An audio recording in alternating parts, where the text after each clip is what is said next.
défrisés, comment allez-vous? Ici ça va, mais par contre il fait froid. Donc je sais, toutes celles qui sont en métropole, ça doit vous faire sourire quand je dis qu'il fait frais. Mais c'est vrai, il fait vraiment frais ici. Vraiment, le soir, je suis obligée de ressortir mes gilets parce que c'est pas possible. Donc là, j'ai mis mon petit gilet, mais il fait pas si froid que ça puisqu'en dessous, j'ai ma petite robe d'été. Donc, vous voyez. Donc, vous vous souvenez qu'on avait commencé une série de zoom sur. Le tout premier, je vous avais parlé du shampoing clarifiant. Donc, qu'est-ce que le shampoing clarifiant? C'est pour qui? Comment on l'utilise? Pourquoi il faut l'utiliser ou pas? Je vous remets le lien ici pour celles qui n'avaient pas vu cette vidéo. Et là, aujourd'hui, on continue avec la deuxième étape qui est le shampoing.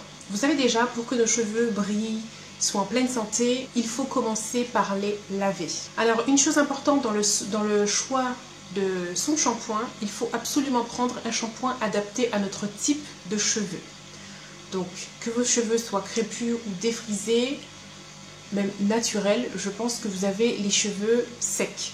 C'est très important parce que dans le shampoing, il y a des actifs qui vont agir sur la fibre capillaire. Donc, il faut vraiment prendre celui qui correspond à votre type de cheveux.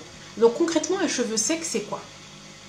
C'est un cheveu qui a les écailles ouvertes, c'est un cheveu qui ne fait pas suffisamment de sébum et c'est un cheveu dont la fibre capillaire n'est pas lisse. Donc c'est un cheveu qui a besoin d'être nettoyé mais aussi nourri en même temps pour avoir de la force. Et c'est aussi pour ça que lorsque je fais mon shampoing, je vous préconise toujours lors du rinçage de rincer à l'eau froide pour refermer un petit peu les écailles. Donc si vous avez les cheveux colorés, il faut également prendre un shampoing pour cheveux colorés parce que le cheveu est un peu plus fragilisé à cause des teintures et des mèches à répétition. Donc ils ont besoin d'un soin lavant bien particulier. Donc il faut laver ses cheveux régulièrement.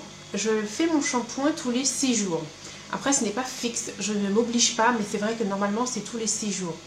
Si une fois je vais trouver que mes cheveux sont un peu plus sales que d'habitude, je vais les laver avant. Si le 6e jour j'ai une flemme pas possible, ah ben je le ferai le lendemain, donc ça fera le 7e jour, mais j'essaie de respecter quand même ces 6 jours. Le fait de rincer à l'eau froide apporte de la brillance aussi. Donc là, moi aujourd'hui, je vais vous montrer le shampoing que j'utilise. Donc c'est le shampoing démêlant et hydratant de chez Keraker. Donc si vous avez les cheveux défrisés, c'est ce shampoing là qu'il faut prendre. D'accord? Shampoing démêlant et hydratant. Et juste à côté, il y a le shampoing de ma fille, donc qui est pour les cheveux naturels. C'est écrit crème nettoyante, lavage hydratant cheveux bouclés sans sulfate. Donc les deux sont sans sulfate. Donc c'est aux plantes alma, nem, shiitake, aux huiles d'argan et d'abyssinie.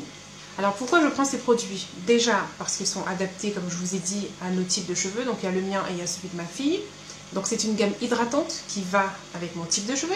Il protège le pH naturel des cheveux et en plus ça laisse un film protecteur sur votre cheveu. Et quand vous faites votre shampoing avec, vous sentez vraiment que vos cheveux sont bien détendus, bien souples, bien hydratés. Franchement, c'est magique. Et honnêtement, à tous les abonnés à qui j'ai conseillé ça, à qui j'ai donné des échantillons, elles m'ont toutes dit que leurs cheveux sont d'une douceur extrême après. Et ça dure. Ça ne va pas vous le faire uniquement le jour du shampoing. Ça dure. Voilà, donc c'est tout pour le shampoing. Pour la manière de faire le shampoing, n'oubliez pas toujours, pas avec les ongles. Vous avez vu, j'ai coupé mes griffes. Hein. Ce vernis-là est d'une beauté. Enfin, je disais, j'ai coupé mes griffes. Donc, n'oubliez pas, lorsque vous faites votre shampoing, c'est avec le bout des doigts et non pas avec les ongles. C'est vraiment avec le bout des doigts. Vous posez et vous faites comme ça. Voilà, c'est ça. Pas ça. Non, non, ça c'était les mamans avant qui faisaient ça. Non, non, faites ça et vous faites comme ça. D'accord? Pour ne pas irriter votre cuir chevelure, etc. Autre chose, vous ne prenez pas vos cheveux pour faire ça. Non, non, c'est pas un linge. Non, non, on ne fait pas ça. Vous faites uniquement sur votre cuir chevelu et la mousse, lorsqu'elle va descendre, elle va nettoyer le cheveu. Vous n'aurez pas à frotter. Je vous assure, c'est comme ça que je fais mon shampoing depuis des années. Et mes cheveux sont très propres quand j'ai fini mon shampoing. Sur ce, je vous fais de gros bisous. J'espère que la vidéo vous aura plu. Le prochain point sera sur la crème de nuit overnight. D'accord? Puisque là, on aura fini la partie lavage. Et je vais entamer la partie hydratation. Je vous fais de gros bisous. Et n'oubliez pas, prenez soin de vos cheveux.